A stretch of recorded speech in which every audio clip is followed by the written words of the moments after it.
Selamat siang, selamat sore, saudara-saudari sekalian, ibu-ibu. Kita hari ini temanya adalah tentang Priscilla ya. Jadi kita ini di dalam seri wanita-wanita di dalam Alkitab yang dipakai Tuhan, yang diberkati Tuhan, yang dari padanya kita juga bisa belajar. Dan hari ini kita membahas tentang Priscilla ya, satu tokoh yang mungkin nggak sepopuler seperti Ruth, Esther atau Sarah dan sebagainya. Tulisan juga memang nggak terlalu banyak sih di dalam Alkitab ya, tapi kita bisa mempelajari pekerjaan Tuhan yang dinyatakan juga melalui Priscilla ini, khususnya di dalam kaitannya dengan Rasul Paulus. Kalau sudah search misalnya di LAI kita ya, itu ada beberapa ayat yang muncul. Nah ini tentu saja tergantung apa pilihan naskah juga gitu ya, pilihan naskah yang mana yang dipakai gitu. Tapi kalau saya search di LAI itu ketemu 4 tempat di Kisah Para Rasul, which is yang paling utama memang kita akan bicarakan di Kisah Para Rasul ya. Lalu ada Roma 16 ayat 3 ya. Lalu juga 1 Korintus 16 ayat 19 ya. Tapi kalau saudara search misalnya di ESV ya, English Standard Version, itu yang muncul hanya di Kisah Para Rasul dan Roma 16 ya. Yang 1 Korintus 16 nggak muncul. Anyway, saya baca saja yang 1 Korintus 16 ya. Nanti kita baca terutama yang di dalam Kisah Para Rasul tuh ya. Saya baca dulu 1 Korintus 16.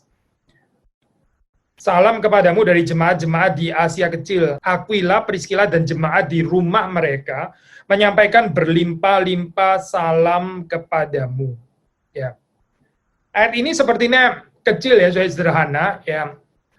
Tapi kalau sudah membaca dari keterangan di sini ya, ini simple yang kita bisa belajar, yaitu ini adalah Aquila ya, ini suaminya Priscilla, ini istrinya adalah orang yang, karena di sini ditulis jemaat di rumah mereka, jadi kita tahu mereka membuka ini ya, membuka tempat mereka, rumah mereka itu untuk dipakai di dalam kehidupan pertemuan jemaat ya.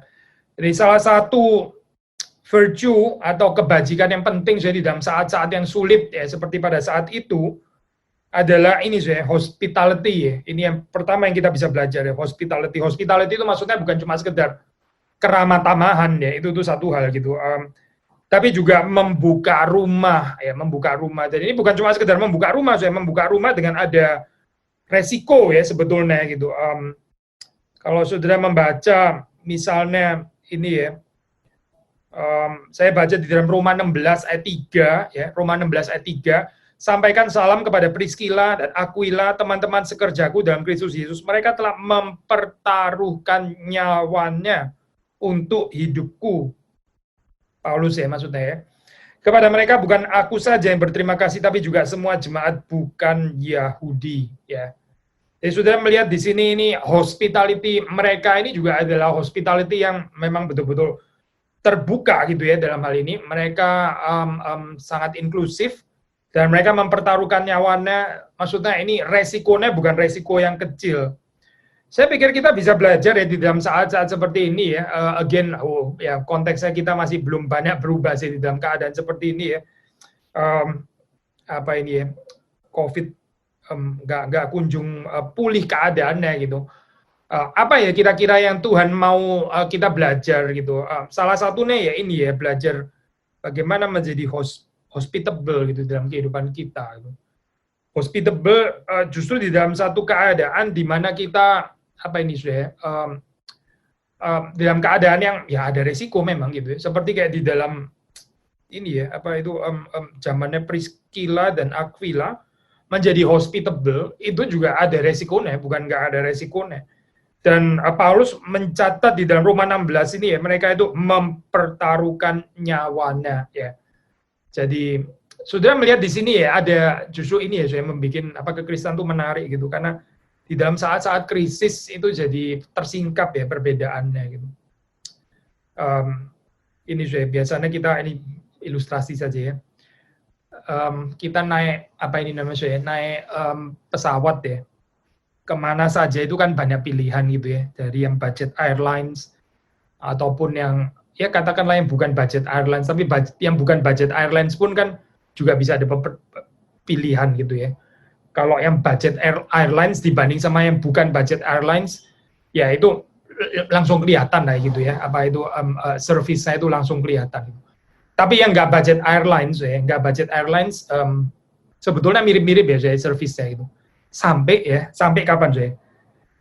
Sampai ada persoalan gitu, sampai ada krisis ya, sampai ada gunung meletus gitu misalnya.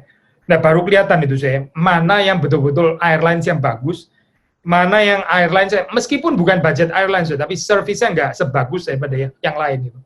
Saya mau ngomong apa sih? Saya mau ngomong di dalam saat krisis itu sebetulnya terjadi penyingkapan ya. Ini sekali lagi ya, ini beberapa minggu terakhir ini kan kita bahas aspek ini ya. Apokaliptik ya, apokaliptik. Apa sih artinya sih? Yaitu menyingkapkan gitu ya, menyingkapkan. Kalau kita di film, genre film itu dibilang film apokaliptik itu biasanya ya itu zombie-zombie gitu ya, yang mau kiamat dan sebagainya. Itu film apokaliptik ya, itu genre-nya genre apokaliptik gitu misalnya. Kita seringkali mengerti apokaliptik dalam pengertian itu ya, yang sudah seperti kayak mau dunia itu berakhir gitu ya. Itu namanya apokaliptik gitu. Tapi apokaliptik seperti kita mengerti di dalam bahasa aslinya juga bisa di dalam pengertian menyingkapkan keadaan kita apa adanya ya. Apokaliptik in that sense, in the very sense of the word, yaitu apa sih? Justru melalui saat krisis seperti ini ya, ini tersingkap keadaan kita itu sebetulnya itu seperti apa gitu. Seringkali sih waktu krisis itu nggak ada ya, kita kelihatan seperti kayak sama, semua orang itu seperti sama lah, semua orang senyum gitu ya, semua orang ramah ya. Tapi begitu ada krisis ya, kayak tadi itu ilustrasi airlines itu tadi ya, langsung kelihatan airlines mana yang sediain hotel, airlines yang mana ya lu tidur aja lah di airport. Kenapa sih ini nggak bisa tunggu di airport aja gitu misalnya, nggak disediain kamar, langsung kelihatan jadi semuanya gitu. Nah ini sama ya, justru di dalam saat-saat seperti ini ya, ini adalah saat dimana Tuhan itu mau kita ini menyatakan, of course secara sincere ya, bukan secara munafik lah pasti. Lagian dalam saat-saat seperti ini mau munafik bagaimana, saya nggak bisa munafik kali ya. Di dalam saat krisis itu justru menyingkapkan ya keadaan kita itu sebetulnya seperti apa, dan yang kita bisa belajar daripada Priscilla dan Aquila ini mereka juga mengalami krisis ya di dalam kehidupannya. Nanti kita baca ya di dalam apa itu ada konteks ini Claudius Edict ya, Claudius Edict di mana the Jews, orang-orang Yahudi itu diekspel, diusir keluar daripada kota Roma ya. Nah, ini ada krisis seperti itu ya. Terus kemudian bagaimana orang Kristen itu menyatakan apa yang selama ini mereka percaya gitu. Hospitality ini saya being hospitable ini penting ya. Banyak orang di dalam saat-saat seperti ini ketakutan saya. Ketakutan dalam arti ya lu datang lu jangan ketemu gua lah gitu ya. Kamu jangan ketemu saya gitu. Nanti saya ketularan kamu gitu ya. Kalau ngomong kamu jangan ketemu saya, nanti saya tularin kamu. Sudah agak lain ya saya kalimatnya gitu. Tapi orang pikir sendiri gitu. Orang pikir rumahnya sendiri. Orang pikir sudahlah jangan datang ke rumah saya gitu. Ini kamu mesti ngerti kalau sekarang saya nggak buka, nggak terima tamu tuh, kamu mesti ngerti. Kenapa ya? Karena nanti saya ketularan gitu. Nanti ada virus masuk ke rumah saya bagaimana? Padahal saya sudah jaga setengah mati, disinfektan dan sebagainya. Ada orang masuk dan sebagainya. Ini nggak ini ya, nggak menyenangkan seperti ini. Justru saya di dalam saat-saat seperti ini ya, bagaimana kita itu boleh menyatakan bahwa kita tetap terbuka ya. Sekali lagi ya saya, justru di dalam saat-saat seperti ini ya, alangkah indahnya ya, dari sisi kita ya, kita membuka tangan ya, membuka tangan gitu. Dari sisi kita juga kita nggak mau menulari orang lain. Saudara mengerti maksudnya ya? Jadi berpikirnya itu di dalam berbagai sudut itu. Dari sisi saya, orang lain itu boleh gitu ya, boleh menghampiri saya gitu. Tapi kalau orang lain merasa terganggu dengan kehadiran saya, ya sudah saya jangan hadir juga. Gitu. Jadi ini berpikirnya itu rather asimetris ya. Bagaimana kita belajar untuk memikirkan orang lain, bukan tentang kita, tapi tentang orang lain. Ini yang membuat kita itu sebetulnya bertumbuh di dalam hal ini ya. Kalau orang lain ketakutan, ya saya datang situ ketakutan, ya sudah saudara jangan datang dong. Ngapain menimbulkan orang ketakutan gitu kan, nggak perlu ya saya. Saudara, ya sudah saudara tahan diri di dalam hal ini ya. Orang nggak mau ketemu saudara, ya sudah kita memang nggak usah memaksakan tuh harus ketemu dia gitu. Tapi dari sisi kita, saya kalau orang mau ketemu kita, ya kita harusnya itu bisa membuka diri kita ya dalam hal ini. Ini yang saya bilang gambaran asimetris dari paling nggak dua sudut ini ya. Dan balik lagi saya kepada Priscilla dan Aquila ya. Di sini Paulus mengatakan mereka ini bagaimana mempertaruhkan nyawanya ya untuk kehidupan Paulus. Mereka membuka ya rumahnya untuk dijadikan tempat pertemuan jemaat seperti ini. Ini bukan cuma sekedar model persekutuan wilayah biasa gitu ya. Ya udahlah kan sekali-sekali di rumah saya juga oke gitu ya. Lebih daripada itu sebetulnya gitu. Karena ini bukan sesuatu yang nggak ada resikonya. Tapi mereka melihat, kita melihat mereka ini ya, kita melihat mereka ini orang-orang yang mencintai Tuhan ya. Paulus sampai bahkan menyebut ini ya, mereka teman-teman sekerjaku dalam Kristus Yesus. Ya. Fellow workers, mereka ini adalah teman-teman sekerjaku dalam Kristus Yesus. Ya. Kalau Barnabas disebut teman sekerja itu kita nggak heran ya, Silas teman sekerja. Tapi ini Priscilla dan Aquila, siapa ini mereka gitu. Tapi Paulus menyebut mereka ini sebagai teman-teman sekerja. Bahkan dia mengatakan mereka ini mempertaruhkan nyawanya untuk hidupku. Paulus berterima kasih ya. Tapi bukan cuma dia saja yang berterima kasih, tapi juga semua jemaat yang bukan Yahudi ya. Cinta kasihnya itu begitu luas gitu, sampai orang-orang yang bukan Yahudi pun juga bisa merasakan cinta kasih mereka yang inklusif itu ya. Justru di dalam saat-saat krisis seperti ini sudah dinyatakan ya. Apa sekali lagi ya? Virtue of hospitality ya, being hospitable ya. Membuka kehidupan kita ya, orang lain itu bisa masuk di dalam kehidupan kita. Ini sesuatu yang indah sudah di dalam kekristenan. Nah, sekarang kita mau masuk di dalam Kisah Para Rasul ya. Tadi kita sudah baca Roma dan 1 Korintus. Di dalam Kisah Para Rasul itu konsentrasinya pada pasal yang ke-18 ya. Kalau sudah membaca, jadi ada ayat 2, 18, 19, 26 ya. Ayat 2, 18, 19, 26. Saya baca ayat 2 terlebih dahulu ya. Atau dari ayat 1 lagi ya. Ayat 1 terlebih dahulu ya. Kisah Para Rasul 18 ayat 1. Kemudian Paulus meninggalkan Athena lalu pergi ke Korintus. Di Korintus ia berjumpa dengan seorang Yahudi bernama Aquila yang berasal dari Pontus. Ia baru datang dari Italia dengan Priscilla istrinya karena Kaisar Claudius telah memerintahkan supaya semua orang Yahudi meninggalkan Roma. Ya, ini the so-called Claudius Edict ya. Kita sudah pernah khotbahkan ya di dalam ini beberapa surat Paulus ini ya, khususnya surat Roma ya. Claudius Edict ini sangat penting saya di dalam histori, bahkan kalau kita mau mengerti surat Roma ya, kita mesti mengerti latar belakang ini ya. Claudius Edict ini di mana di situ diperintahkan semua orang Yahudi itu meninggalkan Roma. Kita membaca di bagian atas itu Aquila itu adalah seorang Yahudi.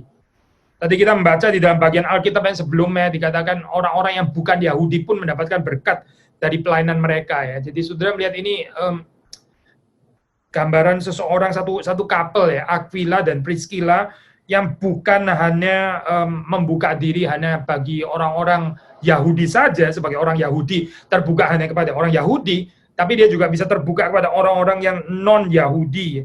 Sampai di dalam ayat yang tadi sebelumnya kita baca, mereka pun juga mendapatkan berkat daripada hospitality mereka. Nah, sudah membaca di sini ya, ini di Kisah Para Rasul ini pertama kalinya di sini dicatat di Korintus itu Paulus berjumpa dengan Aquila dan Priscilla ya. Again di dalam situasi yang krisis karena ada Claudius Edict tahun 49 itu ya, pengusiran daripada semua orang Yahudi dari kota Roma. Dan Paulus singgah ke rumah mereka. Lagi-lagi saudara melihat di sini ya. Tadi dalam ayat sebelumnya kan bicara tentang hospitality ya. Maksudnya jemaat itu, rumah mereka itu jadi pertemuan jemaat. Jadi di sini kalau saudara membaca di dalam gambaran awal ceritanya itu di dalam Kisah Para Rasul, mereka membuka rumah mereka bagi Paulus. Paulus singgah ke rumah mereka. Ada ini ya, ada apa ini ya?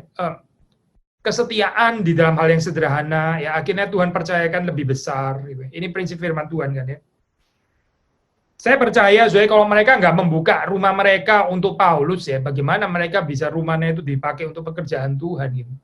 Lah buka rumah untuk satu orang aja susah gitu. Bagaimana ini rumah bisa dipakai untuk jadi pekerjaan Tuhan. Kita kadang-kadang di dalam kehidupan kita maunya lompat ya kepada ini ya, perkara-perkara yang lebih besar. Tapi hal-hal yang sederhana, yang kelihatan kecil, yang sepele itu kita nggak setia mengerjakan. Di dalam ketidaksetiaan kita terhadap hal-hal yang kecil, akhirnya yang kecil-kecil juga numpuk, makin lama makin besar, waktu itu menjadi besar, akhirnya kita juga nggak bisa setia juga di dalam hal yang besar itu. Gitu. Atau mungkin kita kepingin sekali gitu ya, berbagian dalam hal yang besar, yang lebih besar dan sebagainya. Tapi semua hal yang besar ya dimulai daripada hal yang kecil. Nah, saudara melihat di sini ya, hospitality mereka ini juga terbukti di sini, saudara membaca di situ ya, Paulus itu singgah ke rumah mereka. Dan ini bukan tanpa resiko ya, ada Claudius Edict ya, Kaisar Claudius yang memerintahkan semua orang Yahudi meninggalkan kota Roma ya. Paulus singgah ke rumah mereka karena mereka melakukan pekerjaan yang sama, ya tinggal bersama-sama dengan mereka ya. Paulus tinggal bersama-sama dengan mereka. Kelihatan seperti sederhana ya, saya. Tapi ini virtue yang penting sekali ya, again ya. Hospitality ya. Kapan khususnya di dalam saat krisis. Waktu saat nggak krisis ya, itu virtue hospitality ya, nggak terlalu diperlukan bagaimana gitu, karena nggak ada orang perlu menumpang juga kali ya. Kalau dalam konteks jemaat mula-mula ya, itu virtue hospitality itu penting sekali karena apa sih ya? Karena ada penganiayaan ya. Ada penganiayaan, maka siapa buka rumahnya ya untuk orang lain yang dikejar-kejar, itu so meaningful jadi dalam hal ini gitu ya. Tapi kalau nggak ada penganiayaan, nggak ada orang dikejar-kejar, semua orang buka pintu rumah ya oke lah, buka pintu rumah ya boleh aja gitu ya. Buka pintu rumah, tapi mungkin juga nggak terlalu bukan nggak meaningful ya, tapi apa ya? Ya nggak ada dampak terlalu besar gitu ya. Memang mungkin orang juga nggak mau mampir juga kali ya di dalam rumah kita gitu. Kenapa orang mesti mampir rumah kita? Nggak ada kebutuhan juga gitu. Tapi di dalam saat seperti ini ya, ada Claudius Edict, ada pengusiran, ada penganiayaan dan sebagainya. Tapi kemudian ada orang yang membuka rumahnya ya. Itu sangat meaningful ya, saya gambaran seperti ini. Ya, Paulus tadi sampai menyebut ini, mereka itu di dalam bahasa Indonesia tadi ya, mereka itu mempertaruhkan nyawanya ya untuk Paulus. Nah, mereka di sini dikatakan melakukan pekerjaan yang sama ya. Ya kalau kita baca di komentari itu, di situ dikatakan mungkin mereka ini supply leather ya. Paulus kan bikin kemah ya. Jadi mereka ini juga ada urusannya dengan produksi kemah itu ya. Kemungkinan mereka itu supply ini bahan yaitu leather, kulit gitu ya. Mungkin. Jadi ada kesamaan juga di sini di dalam hal ini ya. Di sini kan dicatat mereka melakukan pekerjaan yang sama. Ya tinggal bersama-sama dengan mereka. Mereka bekerja bersama-sama karena mereka sama-sama tukang kemah ya, sama-sama tukang kemah. Sudah tahu Paulus ya, supaya dia nggak membebani kehidupan jemaat ya, khususnya jemaat yang miskin ya.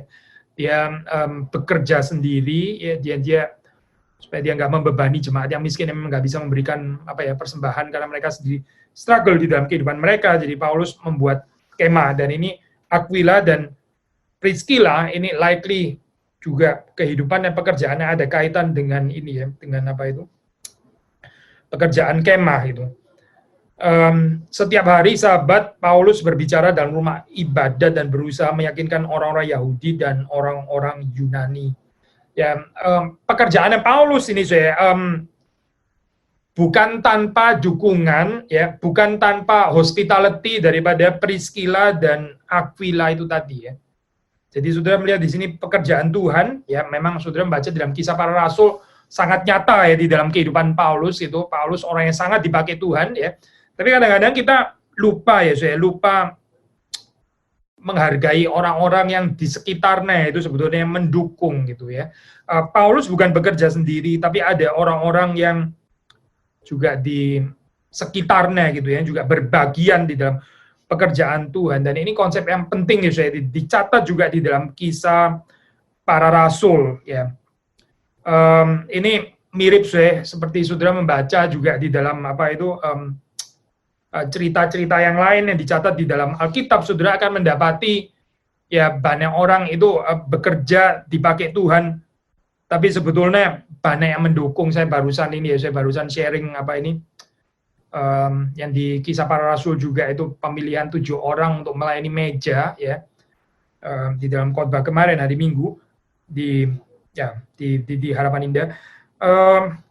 Di situ kan saudara melihat ke-12 rasul ya, mereka bukan tidak mencoba untuk menangani pelayanan meja, tapi mereka terus kemudian menyadari keterbatasan mereka waktu mereka juga melayani pelayanan meja. Mereka tahu mereka akhirnya melalaikan firman Allah, ya, sehingga kemudian 7 orang itu ditunjuk, ya, Stefanus, Filipus, dan seterusnya, dan 7 orang itu, ya. Dan menarik, kalau sudah membaca di akhir daripada perikop itu dikatakan di situ firman Allah itu makin tersebar luas, ya. Dan Tuhan menambahkan dengan jumlah jemaat. Saya sangat tertarik dengan gambaran itu, ya, gambaran terakhirnya itu. Karena firman Allah yang tersebar luas, pekerjaan Tuhan yang terus berkembang, ya, Tuhan menambahkan jumlah orang yang percaya. Itu bukan tanpa penambahan 7 orang yang melengkapi, ya, pekerjaan ke-12 rasul itu. Maksudnya bukan tanpa mereka, bukan tanpa orang-orang yang rela mendukung, ya, pekerjaan daripada ke-12 rasul.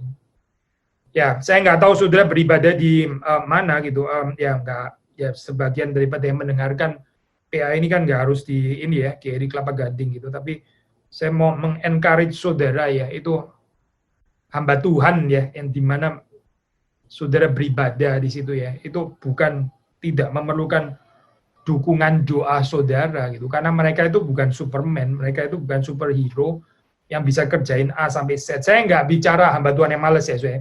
Kalau hamba Tuhan yang malas kita nggak ngomong itulah, itu urusan lain lagi gitu. Ini bagian yang kita exclude, ya. Seperti ke-12 rasul, ya, kita nggak bisa menuduh mereka, oh ini orang-orang yang males lah gitu. Masa suruh ngurusin meja aja nggak mau gitu, ya.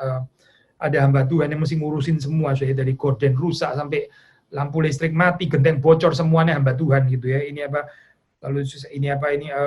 jemaatnya itu jadi seperti bos gitu misalnya dalam hal ini, ya. Semuanya hamba Tuhan gitu misalnya. Ini nggak baik, ya, keadaan seperti ini gitu. Tapi saudara melihat di dalam kisah para rasul gitu, ya. Di dalam kisah para rasul saudara mendapati bagaimana 7 orang itu, ya, melengkapi keterbatasan daripada ke-12 rasul. Indeed ke-12 rasul ini adalah rasul-rasul yang kita tahu dipakai oleh Tuhan, ya. Petrus, Yakobus, Yohanes, dan sebagainya, ya. Tetapi mereka sadar, ya, bahwa panggilan mereka yang utama itu adalah pelayanan doa dan pelayanan firman. Sehingga kemudian terus, ya, perlu ada 7 orang itu yang dipercayakan untuk melayani meja, ya, janda-janda miskin dan sebagainya. Sekali lagi, ya, ada kemiripan di sini, ya, dengan pelayanan Paulus yang sangat diberkati Tuhan, dipakai Tuhan luar biasa. Tapi kita juga bisa mengatakan bukan tanpa Priscilla dan Aquila. Saya nggak mau mengatakan di sini untuk gambarannya salah seperti kayak mau glorification of Aquila dan Priscilla, ya, bukan itu pasti poinnya gitu. Tapi yang saya mau katakan adalah kita cenderung waktu baca kisah para rasul, ya, mungkin mata kita itu terutama adalah Paulus gitu, ya, seperti Paulus ini, ya, yang dipakai Tuhan. Inti dia sangat dipakai Tuhan dan sangat diberkati Tuhan, ya. Paulus, Petrus itu, ya. Tapi sama seperti Petrus yang bukan tanpa dukungan daripada ketujuh ini, ya, pelayan itu, ya. Demikian juga Paulus sudah membaca di sini bukan tanpa Priscilla dan Aquila yang membuka rumahnya, ya. Ada kaitannya di sini sudah waktu kita membaca ayat yang keempat, setiap hari Sabat Paulus berbicara dalam rumah ibadah dan berusaha meyakinkan orang-orang Yahudi dan orang-orang Yunani, ya. Memang dia tinggal di mana? Ya, dia tinggal di rumahnya Priscilla dan Aquila. Seandainya Priscilla dan Aquila nggak membuka rumah mereka, apa Paulus akan bisa setiap hari seperti ini gitu, ya? Dia dari tempat yang lebih jauh. Apa mungkin setiap hari dia berbicara di sana gitu? Ceritanya akan jadi berbeda, ya, di dalam hal ini. Gitu. Lalu kita membaca di dalam ayat yang ini, ya, ayat yang 18, ya, 18. Di situ Paulus kembali ke Antioquia. Paulus tinggal beberapa hari lagi di Korintus. Lalu ia minta diri kepada saudara-saudara di situ dan berlayar ke Syria sesudah ia mencukur rambutnya di Kengkrea karena ia telah bernasar. Priscilla dan Aquila menyertai dia. Priscilla dan Aquila menyertai dia. Lalu sampailah mereka di Efesus. Paulus meninggalkan Priscilla dan Aquila di situ. Ia sendiri masuk ke rumah ibadat dan berbicara dengan orang-orang Yahudi. Jadi sudah melihat sekali lagi di sini bagaimana Priscilla, ya, dan Aquila, ya, menyertai Paulus di dalam pelayanannya. Dan ketika sampai di Efesus, ya, kemudian Paulus dikatakan di situ meninggalkan Priscilla dan Aquila. Kenapa di sini meninggalkan? Ya, kalau kita baca di komentari kita tahu, ya, ini bukan karena Paulus jengkel, bukan karena Paulus itu mulai ada konflik dengan Priscilla dan Aquila gitu, bukan itu saya. Tapi justru karena Paulus percaya kepada couple ini ya, kepada suami istri ini Priscilla dan Aquila, dia bisa mempercayakan jemaat di Efesus kepada mereka. Ya. Maksud Paulus meninggalkan Priscilla dan Aquila di situ, maksudnya di dalam arti bahwa mereka ini dipercayakan untuk juga mengembalakan jemaat yang ada di sana, sehingga Paulus bisa pergi ke tempat yang lain. Ya. Dan sudah melihat betul-betul di sini Priscilla dan Aquila ini memang adalah apa ya, rekan kerja gitu, rekan sekerja yang sangat bermanfaat di dalam kehidupan pelayanan daripada Paulus ya. Nah, saudara melihat keindahan pekerjaan Tuhan daripada seorang wanita. Memang kita menyebutnya di sini selalu bersamaan ya, Aquila, Priscilla, Priscilla, Aquila. Yang menarik saudara, ada satu bagian di dalam kitab suci itu kalau kita melihat di dalam naskah aslinya ya. Naskah aslinya bukan naskah aslinya sih. Naskah aslinya sebenarnya kita mesti rekonstruk ya, tapi di dalam pengertian older manuskrip ya. Naskah yang lebih tua, maaf ya. Naskah yang lebih tua maksudnya gitu. Naskah yang lebih tua itu menyebut Priscilla dan Aquila gitu. Tapi terus kemudian ada naskah-naskah yang lebih belakangan agak sedikit dibalik gitu ya. Aquila dan Priscilla gitu. Ya biasanya yang lebih ya meskipun ini nggak mutlak 100%, tapi biasanya kalau kita merekonstruk kira-kira lebih dekat dengan naskah asli itu yang mana ya, yang harusnya yang lebih tua dalam hal ini ya, yang lebih tua Priscilla dan Aquila. Lalu terus kemudian yang lebih muda itu Aquila dan Priscilla itu likely dirubah gitu ya. Ini sangat-sangat bisa dijelaskan gitu ya, bahwa yang lebih asli likely yang Priscilla dan Aquila gitu.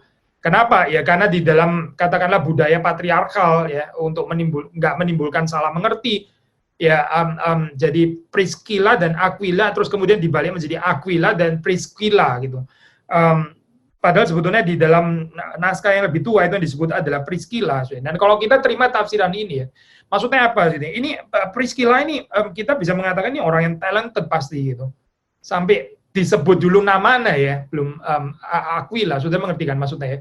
Suami istri itu disebut apa ini ya, yang perempuan dulu ya, kita kira-kira tahu lah ini yang perempuan nggak harus selalu lebih dominan sih ya, ya bisa juga sih seperti itu, tapi bisa dalam artian memang lebih populer seperti ini ya gitu, yang ini yang apa ini yang perempuan ya, itu Robert Schumann ya, seorang komposer romantik itu apa, dia menikah dengan apa ini ya, Clara Wieck itu apa, dia menikah dengan Clara Wieck itu, Clara Wieck itu ya waktu di dalam zaman itu adalah pianis yang sangat accomplished gitu ya, sangat terkenal gitu, sehingga Schumann, sekarang sih kita lebih tahu Robert Schumann ya daripada Clara Schumann, daripada istrinya gitu.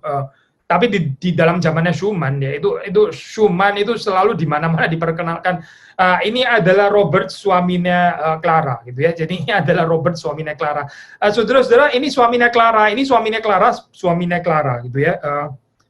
Saya kadang-kadang juga pernah mengalami seperti ini, saya bukan istri saya ya, tapi di antara anak-anak gitu ya, di antara anak-anak terus diperkenalkan ya, ini papanya Pristine gitu ya. Ini nggak biasa sekali saya dengar kalimat itu.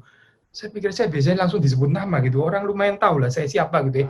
Tapi anak-anak nggak tahu, saya nggak cukup terkenal di kalangan anak-anak. Jadi waktu anak-anak ya ini papanya Pristine itu, saya berasa sedikit mengerti pergumulannya Schumann gitu ya, disebut sebagai ini adalah suaminya Clara gitu ya. Kok nggak disebut nama saya ya, disebut suaminya Clara gitu ya.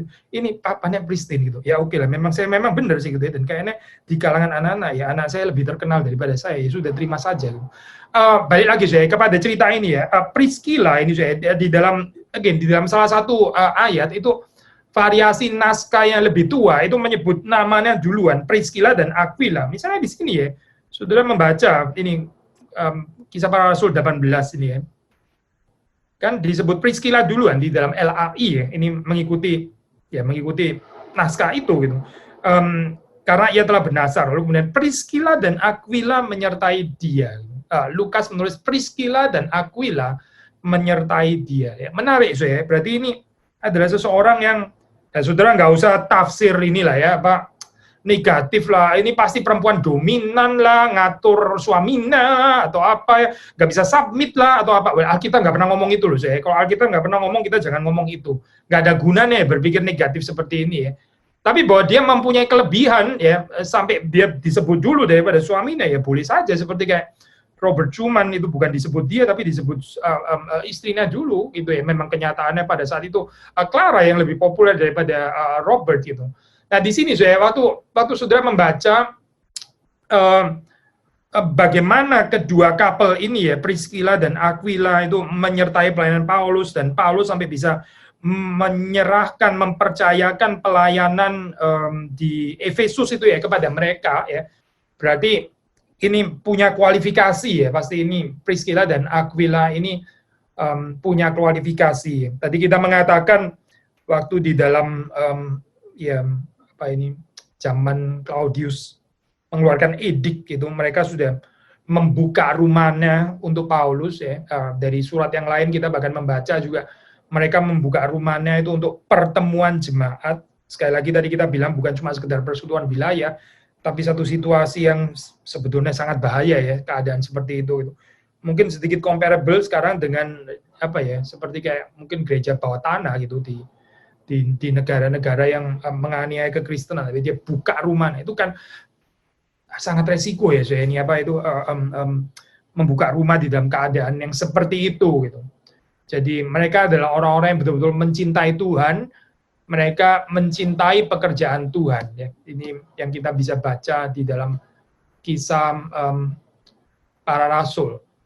Lalu ada bagian, ya ini saya sedikit, bagian ini ya, bagian akhir ya, sebetulnya bagiannya juga cukup penting di dalam hal ini, yaitu kita membaca dari Kisah Para Rasul 18 ayat 26 ya. Ini adalah ayat yang terakhir ya di sini ya. Kita baca dari sebelumnya ya, dari 24 ya. Ini LAI memberikan judul Apolos di Efesus ya. Apolos di Efesus. Saya baca Kisah Rasul 18 mulai dari ayat 24. Sementara itu datanglah ke Efesus seorang Yahudi bernama Apolos yang berasal dari Alexandria. Ia seorang yang fasih berbicara dan sangat mahir dalam soal-soal kitab suci. Ia telah menerima pengajaran dalam jalan Tuhan. Dengan bersemangat ia berbicara dan dengan teliti ia mengajar tentang Yesus. Tetapi ia hanya mengetahui baptisan Yohanes. Ia mulai mengajar dengan berani di rumah ibadat. Tetapi setelah Priscilla dan Aquila, ya sekali lagi di sini ya, Priscilla disebut terlebih dahulu. Setelah Priscilla dan Aquila mendengarnya, mereka membawa dia ke rumah mereka dan dengan teliti menjelaskan kepadanya jalan Allah. Karena Apolos ingin menyeberang ke Akhaya, saudara-saudara di Efesus mengirim surat kepada murid-murid di situ supaya mereka menyambut dia. Setibanya di Akhaya, maka ia oleh kasih karunia Allah menjadi seorang yang sangat berguna bagi orang-orang yang percaya. Sebab dengan tak jemu-jemunya ia membantah orang-orang Yahudi di muka umum dan membuktikan dari kitab suci bahwa Yesus adalah Mesias. Seperti patternnya ini bukan kebetulan di sini ya. Ini memang sepertinya memang karakter mereka gitu, Priscilla dan Aquila ini ya. Mereka ini mendukung, betul-betul mendukung pekerjaan Tuhan dan mendukung hamba-hamba Tuhan yang memang dipakai oleh Tuhan ya. Sudah perhatikan di sini ya, itu visi mereka itu betul-betul adalah visi kerajaan Allah ya. Mereka bukan mencari posisi ya. Mereka bukan mencari maksudnya nebeng ini ya, Paulus terkenal gitu ya, oke lah nebeng sekali, belum terkenal bersama dengan Paulus boleh juga gitu kan ya. Tidak, kita nggak membaca itu di dalam Alkitab itu. Ini bukan orang-orang oportunistik, betul-betul adalah orang yang mengorbankan dirinya ya. Karena yang dilihat oleh mereka ya ini pekerjaan Tuhan yang luas itu gitu. Whether itu Paulus, whether itu Apolos, mereka sama di dalam hal ini ya. Mereka akan mendukung pekerjaan daripada orang-orang yang dipakai oleh Tuhan ya. Ini mirip ya dengan tadi yang kita baca ya, pelayanan itu Petrus ya, ke-12 rasul itu bukan tanpa 7 pelayan yang dipilih di situ ya, di dalam ini ya, urus janda-janda miskin itu ya, tadi kita sudah singgung. Demikian juga pelayanan Paulus tadi kita mengatakan bukan tanpa Priscilla dan Aquila, dan di sini Apolos ya, waktu saya membaca di dalam ayat 28 tadi ya, dikatakan ayat 27 dikatakan dia seorang yang sangat berguna bagi orang-orang yang percaya. Sebab dengan tak jemu-jemunya ia membantah orang Yahudi di muka umum dan membuktikan dari kitab suci bahwa Yesus adalah Mesias. Maksudnya Apolos ya. Apolos ya seperti ini ya. Again, bukan tanpa Priscilla dan Aquila gitu. Menarik ya saya kalau kita melihat keindahan pekerjaan Tuhan di dalam kerajaan Allah itu ya. Setiap orang itu ada bagiannya gitu. Ya Priscilla ya nggak akan terkenal Paulus, nggak perlu juga sih gitu. Nggak akan sepopuler Apolos. Dia juga nggak pernah cari itu ya, tapi dia ada bagiannya ya, yang kita melihat di dalam rajutan pekerjaan Tuhan itu ya. Apolos itu bisa seperti itu juga bukan karena bukan tanpa mereka ya. Mereka juga berbagian di dalam pelayanan Apolos, sebagaimana mereka juga berbagian di dalam pelayanan daripada Paulus. Nah ini kalau saudara mau kontraskan dengan sikap di jemaat Korintus ya, itu cukup jelas gitu ya. Kekanak-kanaan jemaat Korintus ya, saudara perhatikan gitu ya. Ada yang membela Paulus, ada yang membela Kefas, Petrus, ada yang membela Apolos, bikin grup-grup gitu ya, seperti kayak apa ini, pengikut-pengikut yang kekanak-kanaan gitu ya. Paulus sih ini ya nggak tertarik ya dengan narasi itu ya, dia juga nggak merasa sedang bersaing dengan Apolos. Tapi yang kita mau katakan adalah ini ya, kematangan daripada Priscilla dan Aquila ini begitu berbeda dengan kekanak-kanaan jemaat di Korintus gitu. Ya, sudah melihat di sini bahwa Priscilla ini dia bisa mendukung Paulus, tapi dia juga bisa mendukung Apolos juga gitu. Dia bukan apa ini ya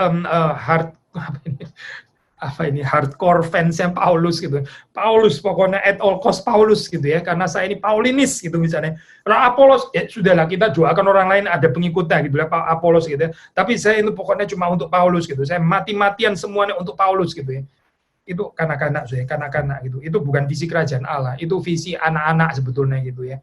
Nah, kalau sudah melihat model yang seperti itu justru adalah jemaat di Korintus ya. Jemaat di Korintus itu pokoknya saya Paulus gitu ya, yang lain ini saya Apolos gitu ya. Ini adalah fans daripada Apolos, yang ini fansnya Paulus gitu ya. Tapi kalau sudah membaca Priscilla ini matang, Priscilla ini adalah orang yang dewasa. Dia bukan berarti terus kemudian setelah melayani Paulus nggak mau lagi peduli dengan Apolos. Dia tahu Paulus dipakai Tuhan, tapi Apolos ini juga dipakai Tuhan, potensial juga. Dia bisa melihat ya orang-orang yang diberkati Tuhan, dan dia juga bisa melihat dengan jelas bahwa ini sebetulnya bisa dilengkapi dengan lebih lagi. Ini loh keberanian untuk melengkapi seseorang yang sebetulnya sudah dipakai Tuhan ya. Kalau sudah membaca di dalam Kisah Para Rasul 18 ini kan dikatakan kan apa ini ya, Apolos di dalam ayat 24, dia seorang yang fasih berbicara, sangat mahir dalam soal-soal kitab suci ya. Ini kan gambaran ini kan sebelum dibawa oleh Priscilla dan Aquila, itu Pak Apolos adalah seorang yang sudah sangat fasih berbicara, sangat mahir dalam soal-soal kitab suci. Saudara perhatikan deh, keadaan seperti ini ya, orang yang masih berani mengajar orang seperti ini perlu certain keberanian loh saya. Perlu certain keberanian. Sisi yang lain, Apolos juga perlu kerendahan hati ya, untuk bisa dilengkapi gitu, teologinya, pemahamannya, dan sebagainya. Tapi kalau Priscilla nggak inisiatif ya, Priscilla dan Aquila nggak berinisiatif mau menyatakan ini loh, kekurangan ada yang kamu belum mengerti, kamu bisa lebih sempurna lagi di dalam hal ini ya, mengerti tentang jalan Allah, tentang jalan Tuhan. Ya, mungkin Apolos nggak pernah menyadari gitu, ada yang masih dia perlu pelajari.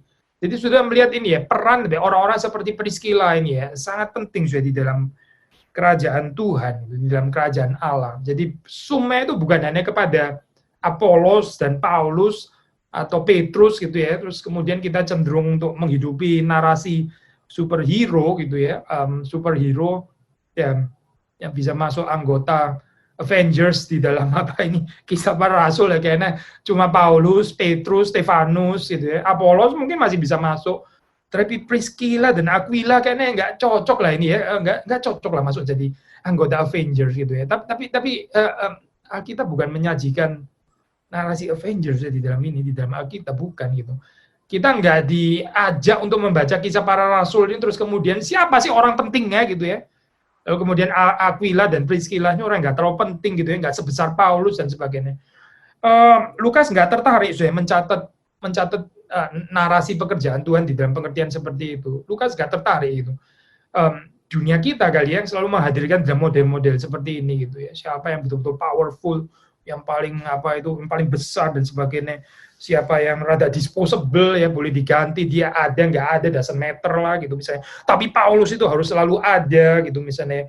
Kayaknya itu bukan narasi Injil, saya bukan gitu. Bukan di dalam narasi Injil yang kita percaya dalam Alkitab. Tapi sudah melihat di sini ya, kedewasaan daripada Priscilla dan Aquila ya, yang nggak melihat satu kompetisi ya, antara Apolos dan Paulus itu. Bahkan dalam komentari ya, ini Delbock dia menulis Dia bilang dia kutip ini sih, dia kutip penulis yang lain ya, Trebilcock, dia bilang seperti ini, saya kutip ya. Trebilcock argues that local sources will also use and that the story is credible, being confirmed by affirmations of Apollos in Pauline passages. Ya. Affirmations of Apollos in Pauline passages. Ya, making clear that he is not an opponent. Berarti gambaran ini penting ya, Apolos itu bukan dikontraskan dengan Paulus gitu. Terus kemudian dicari pemenangnya, siapa yang sebetulnya lebih bagus, gitu. Didapati bahwa kalau urusan retorik, misalnya oke lah Apolos lebih fasih, Paulus kayaknya memang kurang fasih ya gitu ya. Tapi when it comes to knowledge, Paulus kayaknya lebih grandeur knowledge-nya, Apolos agak kurang gitu ya. Alkitab nggak tertarik sudah membicarakan itu. Gitu. Dunia mungkin tertarik ya untuk menyoroti seperti itu ya. Siapa yang lebih bagus dalam hal apa dan apa ya. Tapi Alkitab itu lebih tertarik untuk menyoroti keindahan daripada masing-masing, dan yang kita pelajari hari ini juga keindahan daripada seorang Priscilla gitu, yang berbagian di dalam kekurangannya Apolos, sebagaimana dia juga berbagian juga di dalam kekurangannya Paulus. Jadi di dalam kehidupan Paulus dia masuk ya. Paulus nggak usah diajar saya ini ya Pak teologinya gitu. Priscilla ya tahu diri gitu, nggak ya, Priscilla yang perlu belajar daripada Paulus, bukan mau mengajar Paulus ya, tapi Priscilla bisa menyediakan rumahnya untuk Paulus ya.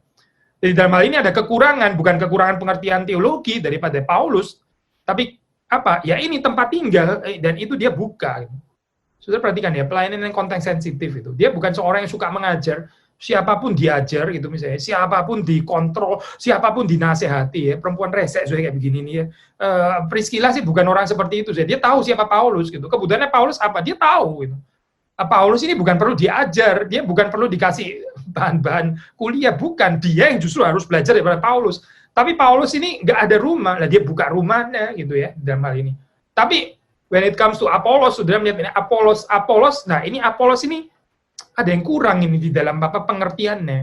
Maka Priscilla dan bersama dengan Aquila dia share ya, menyatakan ini ya, jalan Tuhan ya. Jalan Allah itu seperti apa ya? Karena waktu saudara membaca di sini ya, Apolos memang telah menerima pengajaran dalam jalan Tuhan, dengan bersemangat ia berbicara dengan teliti ia mengajar tentang Yesus, tetapi ia hanya mengetahui baptisan Yohanes ya. Apolos itu hanya mengetahui baptisan Yohanes. Jadi ini belum sempurna kan ya saya di dalam hal ini ya. Maksudnya teologinya ini dan yang menarik ya saya ya ini ya sudah bisa belajar dalam hal ini ya. Ada perbedaan ya saya. Orang yang sudah salah teologinya tapi tetap ngeyel, dikasih tahu pun tetap sengaja untuk memeluk kesalahan itu ya. Ya ini memang heretical di dalam hal ini ya. Dengan orang yang memang teologinya itu dia belum ada kesempatan belajar. Saudara mesti dengan peka ya bisa membedakan ini.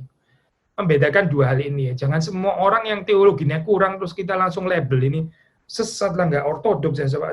Mungkin memang kurang gitu. Tapi kalau kurang lalu apa gitu. Ya jadilah seperti Priscilla dan Aquila kan di sini ya, dengan sabar, dengan cinta kasih, dengan pengorbanan, mengajarkan kebenaran gitu, dan bukan membenarkan diri sendiri sebagai yang lebih lengkap teologinya atau lebih ortodoks atau apa gitu ya. Kayaknya bukan itu sudah di dalam ini ya, narasi Injil sudah membaca bukan itu gambarannya gitu. Darrell Box ya mengatakan di dalam komentarnya, dia bilang Apollos preaching itu ya bukannya inaccurate ya, bukan inaccurate tapi merely incomplete ya. Bukan nggak tepat, bukan nggak akurat, tapi nggak komplit ya. Jadi ini adalah satu teologi yang perlu diperluas lagi gitu ya. Kalau sudah membaca di sini apa itu, maka Priscilla dan Aquila waktu mendengar, ya mereka membawa dia ke rumah mereka dan dengan teliti menjelaskan kepadanya jalan Allah. Dengan teliti menjelaskan kepadanya jalan Allah ya. More accurately ya. Itu di dalam kata asli daripada ini ya, akribesteron ya, more accurately ya, mereka menjelaskan di dalam hal ini ya, memperlengkapi daripada pandangan daripada teologi Apollos ini ya. Mereka itu menjelaskan carefully, explain carefully di sini dalam terjemahan bahasa Indonesia ya. dengan teliti menjelaskan kepadanya jalan Allah, ya. Di dalam bahasa ini, di dalam bahasa aslinya itu ektithemi itu artinya bisa diterjemahkan menjadi ini juga ya, Pak, feel someone in on something, ya. Feel someone in on something. Jadi fill in ya. Ini kehidupan seseorang ini ya, ada yang kurang lengkap gitu ya. Terus kemudian mesti di fill in ya, mesti diisi bagian itu ya. Dengan sesuatu yang kurang tadi itu. Nah, ini yang dikerjakan oleh Priscilla dan Aquila terhadap Apolos ya. Alkitab sih nggak memberikan terlalu jelas ya di dalam hal apa gitu, ini apa kurang lengkap ya gitu ya. Tapi dicatat memang di sini Apolos hanya mengetahui apa ini baptisan Yohanes ya. Jadi saudara melihat di sini apa ya keindahan daripada seorang Priscilla ya bersama dengan Aquila, mereka melengkapkan apa yang kurang pada diri Apolos, sebagaimana mereka juga melengkapkan apa yang kurang pada pelayanan Paulus di dalam hal ini ya, buka rumahnya itu tadi gitu ya. Apolos ya nggak dicatat di sini kebutuhannya bukan tentang membuka rumahnya gitu ya, nggak ada pembicaraan tentang itu gitu. Tapi mereka ini peka ya waktu melihat Apolos. Nah, ini yang kurang yang bisa dilengkapi itu adalah ya ini ya pengertian teologinya. Indah ya saya kalau menjadi seorang perempuan yang seperti ini ya, sikapnya itu mau melengkapi. Dan saya mau balik lagi ini ya kepada natur ya, Hawa itu diciptakan kan menjadi penolong yang sepadan ya. Jadi penolong yang sepadan itu suitable helper. Berarti ini memang melengkapkan apa yang kurang pada Adam gitu. Adam itu ada certain lacking lah, terus kemudian dilengkapkan ya, oleh perempuan itu. Tapi saya mau tarik ini ya, apa prinsip ini lebih besar. Maksudnya di dalam pekerjaan begini saya, perempuan ya di dalam gambaran yang indah. Kalau kita mengikuti ini ya Priscilla ini ya ini dia betul-betul jadi helper ya di sini ya. Dia benar-benar jadi seorang yang melengkapi gitu. Matanya itu peka melihat, oh bagian ini dia lihat, oh kurangnya ini, saya bisa melengkapi dalam hal ini gitu. Bagian ini, oh kurangnya ini ya, kalau Apolos kurangnya ini, saya bisa melengkapi di dalam bagian ini. Itu sesuatu yang indah. Saya. Lawan katanya adalah tentu saja ya orang yang insecure, iri gitu ya.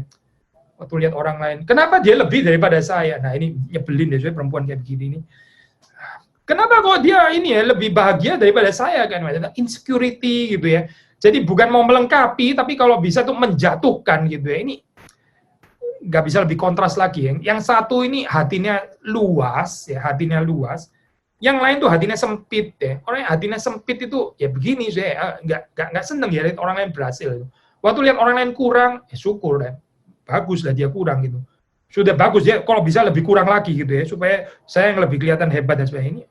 Ini Kristen atau enggak sih orang seperti gini nih ya, hidupnya itu penuh dengan insecurity, iri hati gitu ya, kegelisahan dan sebagainya ya, nggak seperti perempuan yang anggun ya di dalam ini, seperti Priscilla gitu. Tapi Priscilla ini keanggunannya seperti saudara bisa melihat di situ, dia bisa melihat kekurangan daripada seseorang ya, dan dia mau berbagian di dalam kekurangan itu ya. Ini orang yang penuh sih, orang yang kalau pinjam bahasa Indonesia yang sering kali dipakai itu.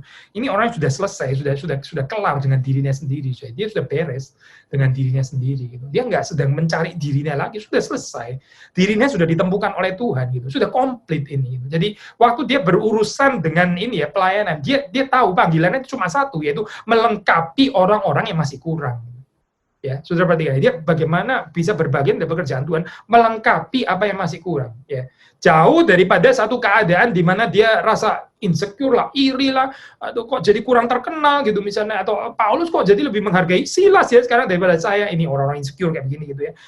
Nggak ada, sudah nggak akan ketemu gambaran Priscilla dan Aquila yang seperti itu, nggak ada. Tapi ini adalah orang-orang yang melihat visi kerajaan Allah dan mereka berbagian di dalam tempat yang mereka bisa berbagian. Kalau Paulus sudah komplit, ya sudah, ini oke, Paulus sudah nggak membutuhkan pelayan lagi. Masih ada yang bisa membutuhkan pelayanannya ya. Jadi kelincahan seperti ini ya, ini bahagia ya, saya kalau kita bisa menghidupi. Hopefully apa ini, ya saudara juga bisa meneladani kehidupan seperti Priscilla ya dan Aquila yang di dalam kehidupannya itu punya sensitivitas untuk melihat apa sih yang saya masih bisa kerjakan untuk melengkapi kekurangan daripada kehidupan orang lain gitu. Saya kutip lagi dari ini ya, Darrell Bock. Dia bilang seperti ini, the unit shows that not all who ministered in this early period had the full story of what God had done. Misalnya seperti Apollos di dalam hal ini. And yet they were effective as well as open to instruction. Jadi Apollos ini adalah seseorang yang belum mengerti ya the full story ya, apa yang Allah itu sudah kerjakan ya. Tapi di sisi yang lain mereka bisa melihat, tapi Tuhan ini pakai loh orang seperti Apollos ini. Pelayanan itu efektif loh. Di sini kan dikatakan, even Lukas sendiri menuliskan ya, itu Apollos itu fasih berbicara, sangat mahir dalam soal-soal kitab suci. Ya. Saudara perhatikan ya, Priscilla ini nggak sirik, nggak nyinyir dengan mengatakan, Apollos sih fasih, boleh saja fasih gitu ya. Teologinya nggak komplit ternyata gitu misalnya. Ini orang sirik, so kayak begini ya. Again ya, kesempitan hati ya. Tapi Priscilla itu bukan orang seperti itu. Dia tahu Apollos ini orang yang dipakai Tuhan. Ini adalah orang yang efektif ya, orang yang mahir soal kitab suci, dia tahu gitu. Tapi dia juga tahu alangkah indahnya kalau orang ini diperlengkapi lagi, ya, dia akan lebih baik lagi. Gitu. Nah itu sifatnya daripada Priscilla. Ya. Priscilla bukan orang yang begitu ketemu kelemahannya orang terus langsung ya distempel itu ya, inilah kelemahannya, enggak seperti Paulus orang ini. Oh Paulus itu my hero gitu ya. Tapi kalau Apollos ini ya fasih sih boleh aja fasih. Tapi lain deh pengetahuan teologinya ya, kurang dalam ya dia dan sebagainya gitu. Itu bukan Priscilla, bukan. Priscilla ini bisa melihat keindahan di dalam setiap orang. Keindahan Paulus apa dia tahu, keindahan Apollos dia juga tahu. Tapi dia juga nggak tutup mata, dia nggak naif dengan apa yang masih kurang ya, yang masih bisa dilengkapkan. Diam-diam dengan sederhana, dengan rendah hati ya, bersama dengan Aquila, dia melengkapkan apa yang kurang itu. Jadi saudara melihat di sini di dalam cerita kisah para rasul ya, waktu bicara tentang early church, bicara tentang gereja mula-mula, bicara tentang ini pekerjaan kerajaan Allah, bagaimana ada kehidupan yang saling mendorong ya, saling melengkapi di situ ya. Seperti Darrell Bock mengatakan, these ministers encourage each other, and thus they know they share. Ya, mereka saling mendorong, saling menguatkan ya satu dengan yang lain. Mengapa? Karena mereka ini sadar bahwa ada bigger task ya, ada bigger picture itu. Ini loh visi kerajaan Allah itu yang lebih besar daripada masing-masing, lebih besar daripada Paulus, lebih besar daripada pribadi Apollos ya, dan juga lebih besar daripada Priscilla sendiri. Mereka tahu ya, yang dikerjakan ini adalah pekerjaan Tuhan lebih besar daripada pribadi-pribadi ini sendiri. Jadi sudah melihat nggak ada intrik-intrik yang nggak perlu gitu ya. Ini di gereja kadang-kadang kita lihat bisa ada intrik yang bikin capek luar biasa ya. Kenapa ya bisa seperti itu ya? Karena orang itu nggak melihat pekerjaan Tuhan lebih besar gitu. Akhirnya banyak tersinggungnya gitu ya. Tersinggung lah, apalah orang ini terlalu hitung-hitungan dengan pamornya sendiri dan sebagainya. Orang nggak mateng melayani di gereja gitu. Makanya di sini kita bisa belajar di dalam pemuritan yang sehat ya. Seharusnya kita belajar daripada karakter seorang seperti Priscilla gitu ya, seperti Priscilla. Nah, saya ingin menutup dengan kutipan daripada Darrell Bock sekali lagi ya, yang menurut saya beautiful. Ya, dia bilang seperti ini, Apollos ministers even though he has more to learn. Apollos itu melayani ya, meskipun dia tahu ya dia masih belajar, tapi dia giat melayani. On the other hand, Priscilla and Aquila encourage him to grow even as they recognize that he is an effective minister. Sudah melihat ya keindahannya ya. Apollos itu dia nggak komplit sih, teologinya nggak komplit ya, tapi dia berjuang ya untuk kerajaan Allah. Dia tekun di dalam pelayanan dan dia dipakai Tuhan, dia diberkati Tuhan. Tapi dia tahu dia mesti belajar dan dia dengan rendah hati belajar daripada orang lain. Keindahannya Apollos ya. Keindahannya Priscilla yang menjadi tema kita hari ini ya. Dia tahu bahwa Apollos ini adalah pelayan Tuhan yang sangat efektif ya, yang dipakai Tuhan. Tapi terus kemudian mereka masih berani masuk ya dengan rendah hati ya. Mereka nggak minder ya. Dan mereka juga nggak iri, nggak insecure gitu. Dan mereka juga nggak berusaha untuk membanding-bandingkan Apollos dengan Paulus. Apollos sih memang hebat sih, tapi lu belum kenal yang namanya Paulus gitu ya, yang paling dekat dengan kita, yang pernah tinggal di rumahnya kita gitu. Oh, lu kalau ketemu Paulus lu akan lebih heran lagi gitu. Paulus jauh lebih besar daripada orang ini ya. Itu anak-anak sudah kayak begini, anak-anak. Priscilla nggak berpikir seperti itu ya, tapi dia bagaimana juga berbagian ya di dalam kehidupannya Apolos, karena Apolos meskipun dia adalah seorang minister pelayan yang sangat efektif dipakai Tuhan, tapi dia tahu ini masih bisa dilengkapi gitu ya, kita masih bisa berbagian di dalam kehidupannya gitu. Bagaimana supaya kehidupan pelayanannya lebih lagi dipakai oleh Tuhan. Jadi sudah melihat sini sosok seorang perempuan yang betul-betul memikirkan pekerjaan Tuhan ya, hatinya itu luas ya. Visinya itu bukan untuk dirinya sendiri ya. Ini bukan orang yang dikuasai oleh ego, bukan dikuasai oleh self consciousness gitu ya, all about her and her and her and her. Si Priscilla itu bukan, saya. Ini adalah tentang not even about Paulus ya, bukan. Tapi ini adalah tentang Tuhan dan pekerjaannya. Harap kita bertumbuh saya di dalam kehidupan kita, ya bertumbuh seperti Priscilla ini ya, mempunyai hati yang sungguh-sungguh mencintai Tuhan dan melihat pekerjaan Tuhan yang lebih besar ini ya, mengeluarkan kita daripada keadaan yang suka self pity atau mungkin insecure, iri hati, nggak seneng sama orang lain lah, dan seterusnya, kekanak-kanakan yang nggak ada perlunya ini ya. Kiranya Tuhan menolong kita dan memberkati kita sekalian ya.